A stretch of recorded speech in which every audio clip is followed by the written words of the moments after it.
Hey there, creepy collectors, how's it going? It's Douglas here at Drumboy Productions, bringing you another Screaming Ghostface Collectors video. Well guys, you can probably already tell by the title of this video what the big item for this video is. However, we had a few surprises sent our way as of recent. I'm going to go ahead and address those in this video. Even though they're not Screaming Ghostface related items, I think that these will kind of segue together pretty decently, so let's see.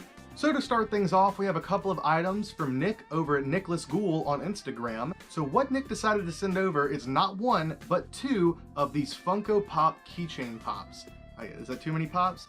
Either ways, I've had bad luck with these, not with the ghost one specifically, but just in general. I remember being younger when these first popped up, and popped up, get it? Kill me. But I got a Jason Voorhees one, carried it around for about a week, and then his body fell off, and I could never get it to stay back in there. Tried super gluing it, and it just never would stay. So I never tried getting any more of them, because why invest in a miniature version that you can kind of see less of, I guess, of like the large version of the pop? I don't know. The pop keychain things were just like never really huge on me, but they are still really cool, and of course they're officially licensed pieces. I almost kind of wish that the pop keychains were literally just the heads. The heads are already the biggest portion of the whole figure anyway, and I feel like if it was just a little bit larger and just the head of a character, so many people would prefer that over the head with the body. But still, I greatly appreciate Nicholas sending these over, because now I truly can say that I have completed my Ghost Funko Pop set, at least for now. And of course, because Nicholas sent two of these over, I have no need for the second one, so at some point in the future I will be giving one of these away.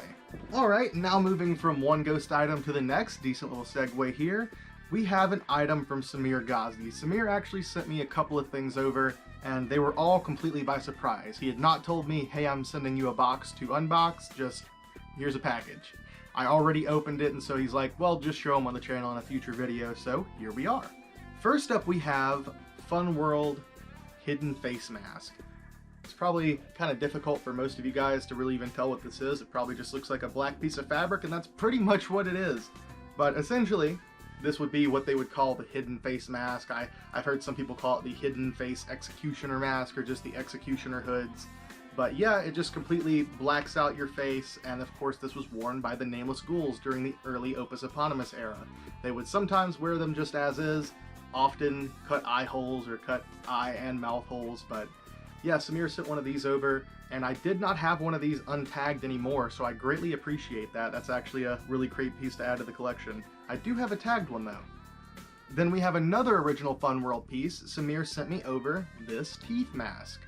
This is a poly shroud version, not one of the original cotton shroud versions, but still very, very nice. Unfortunately, I don't really have a majority of like the old school ghosts like I used to, so having one of these in the collection is definitely welcome, and I greatly appreciate it. And last but not least from Samir, we have another zombie ghost face costume mask. So in a previous unboxing, Samir sent me another costume ghost face zombie mask. However, it's not one of these. It was a much lighter colored mask that was infected because it had the collector's edition style bib shroud. And unfortunately, can't really display that one with a lot of the other masks, but still a really, really cool looking zombie. And this one is even cooler. Really, really cool mask. Really, really love it. And I actually wonder what year this is.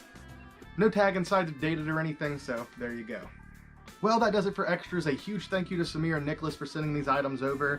Really appreciate it, and I'm really excited to show you guys this. So now it's time for what you've all been waiting for. Guys, we don't have an unboxing here, so I'm just going to go ahead and show this to you, explain why it's important, and give you guys some great news. So, I've been looking for one of these for several years. Very seldom do they pop up, very seldom do they pop up in decent condition, and they almost never pop up brand new in the box with all the original packaging. But what I have scored here is an original 1995 Buck 120. Before we get into the details of the knife, I just want to show you what all it came with, since we're not doing an unboxing. Here is the original box for the 1995 Buck. Pretty basic, the old school black box. It did come with the original plastic bag even, that it was shipped to the retailer in. Buck Model 120 General 1995 Plain Edge Hunting Fixed Blade Knife. And it has the item number. And then, yet again, you guys have seen it with the classic sheath. So at some point, somewhere in that costume, Ghostface has got that sheath, probably on the belt loop, which wouldn't be the easiest thing to access with the robe on. You know what? You guys probably want a decent little unsheathing. There it is, guys. The original 1995 Buck 120. Most of you out there watching are probably a little bit confused. What do you mean 1995 original Buck 120? Why does that really matter? Well, for those of you who don't know, each Buck 120 is a little bit different. I think it's pre-1986, they did not have any code on them, as they would call it, or a symbol, pre-symbol. But after that, each individual year has its own unique logo right next to the 120, where it says Buck 120 USA right here. And this particular one has the logo of a C. Now, being that I'm just using the GoPro to film this and we're not using my normal camera, I really don't think I could probably show you this. It's so small and hard to see, but engraved, there is a C. For those of you out there watching who are interested in maybe trying to find one of these yourself, your best bet is to become really friendly with that symbol chart. You want to learn those symbols, which, yet again, the main one you're going to be looking for is this. Everyone wants the original knife. Of course, the original mask, original knife, original anything is going to be the draw when it comes to a franchise. And finding one of these is damn near impossible. As far as I've been able to tell, I cannot find another Scream collector in any of the groups or anywhere that has posted that they have one of these, the actual accurate knife. And the good news is, that will change very shortly. Before I go any further about the details about this for you guys, I want you to know that this isn't just going to be me bragging about, oh guys, I got so lucky, I finally found one of these original knives. Because I want to be able to share this with the community.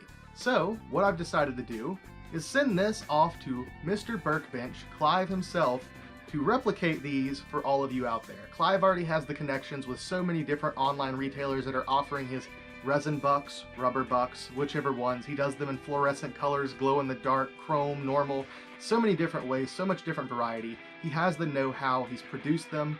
All he needs now is an accurate one to mold, and then everyone out there who wants a truly accurate Buck 120 can go to Burkbench and pick one up.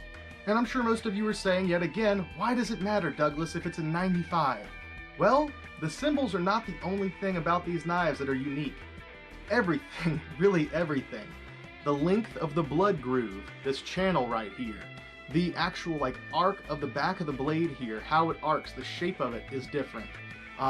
This little section here, how this is put together is different. Overall, the shape of the handle, especially the end here, just so many things about it are different. The lines here on the handle aren't actually black. They're a very, very, very dark brown. But yeah, a lot of differences from your modern day Buck 120s, and literally year to year they do change. And technically, even though this is what we would call the Scream 1 knife, this was used in 1, 2, and 3. For the original film, they of course molded these to make their stunt knives, and most of those stunt knives were rubber knives. And those knives have now went on to become known as the Trilogy knives. They've been used for 1, 2, and 3. Instead of producing new stunt knives, it was easy for them to just keep abusing the same little rubber knives. So, this original model Buck 120 was used in all 3 films. However, Scream 2, for its hero knife, does use a different Buck 120, and so does Scream 3. And of course, Scream 4 has its very own created Buck knife. And then Scream 5 actually did go back to an original Buck, not their own custom creation. So yeah, if you guys are interested in learning more about the knives, at some point in the future, once I've acquired them all, I'll probably put together a comprehensive guide for them. But in the meanwhile, go check out my friend Nate Reagan over at Reagan Productions, because he's already put together a video on this stuff. One last thing before we go, because I know someone's going to ask about it. Let's go ahead and get that size comparison. So here we have the 1995 original Buck 120 knife that would have been used by Billy and Stu to go on their murdering spree. And here we have the modern day Buck 120 replica by Funworld. You can see it's a little bit larger, a little bit wider, handle's definitely a lot bigger, but as far as blade size, they're almost the same size. Hope you guys enjoyed today's video, and I'm hoping to get back to a more regular posting schedule very, very soon. Love you all, thank you for watching, and see you next time.